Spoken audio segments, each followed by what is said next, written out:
You know that feeling? One day you're on top of the world, just crushing it, and the next you feel completely drained for no reason at all. Well, according to Keith Sherwood's chakra therapy, that's not random. The answer isn't just in our heads, it's in our body's energy centers, the chakras. So today we're going to break down the big ideas from this book to really get to the root of our inner conflicts and find the path back to our whole true self. So, here's the game plan. We're going to start with a problem that I think a lot of us feel but can't quite put a finger on, this unseen energy problem. Then, we'll dig into the illusion of separation that's really at the heart of it all. After that, we'll uncover two totally different ways of seeing reality, map out a clear path to reunion with ourselves, and finally, we'll talk about the ultimate goal, becoming your true self. All right, let's dive right in with Section 1, the unseen energy problem. This is all about that feeling of being fragmented or, inconsistent that so many of us wrestle with. I mean, we've all asked ourselves this, right? Why do you wake up some days just buzzing with energy, and other days you're more tired than when you went to bed? The book argues this isn't random at all. It's actually a symptom of a much deeper energetic thing going on that we really need to look at. Think about it. Traditional psychology, it's great. It focuses on our emotions, our relationships, but it often misses a huge piece of the puzzle, the human energy system.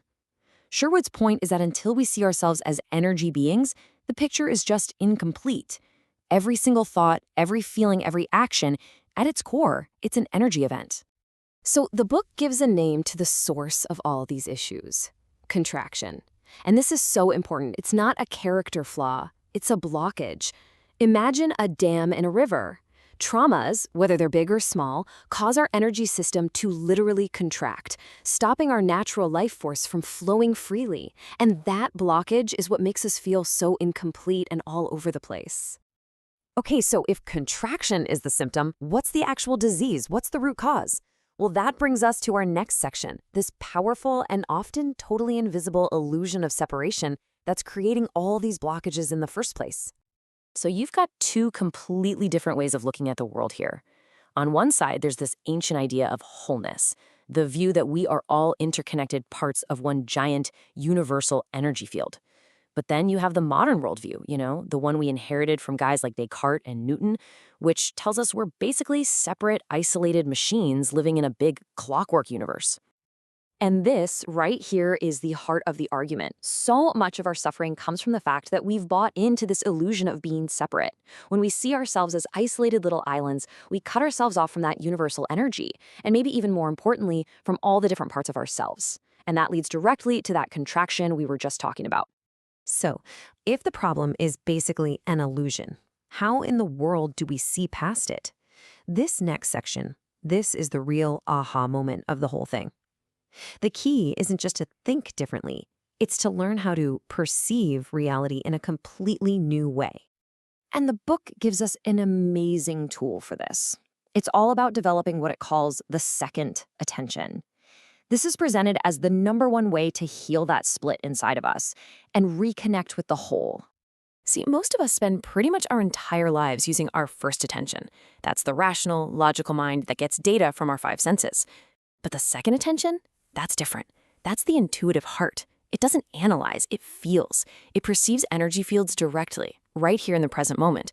It lets us see that interconnected reality that's hiding just beyond the illusion of separation.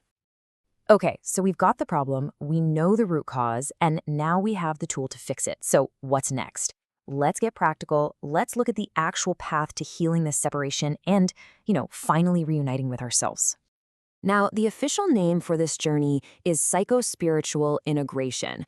I know it sounds a little academic, but it's really just about one thing: taking those contracted, unhealthy energy states, the ones from trauma and separation, and transforming them back into healthy, flowing ones. It's the process of becoming whole again.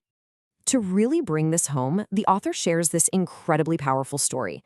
He was in this intense therapy session, dealing with some really deep pain connected to his mother, and he had this massive breakthrough.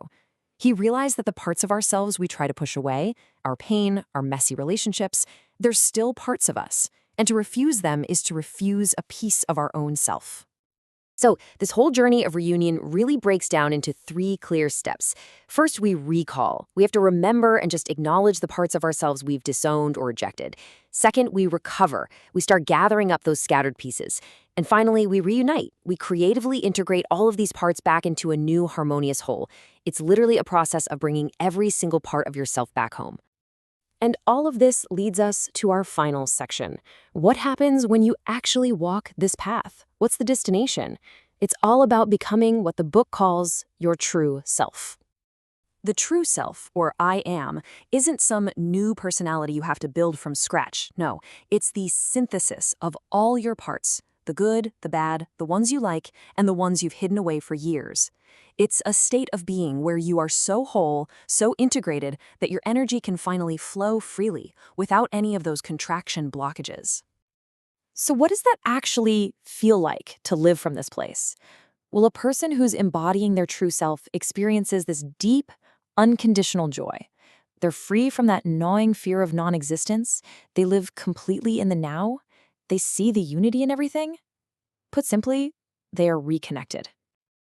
You know, this quote from the poet Tagore just sums up the entire journey so perfectly. We have to wander through all those outer, scattered parts of ourselves, the pain, the memories, the joy, to finally get to that sacred whole center inside. The journey outward is really the path inward. And that leaves us with one final thought to sit with.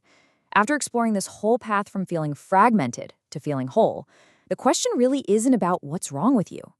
The real question is, what part of your own brilliant, true self is just waiting for you to remember it and welcome it back home?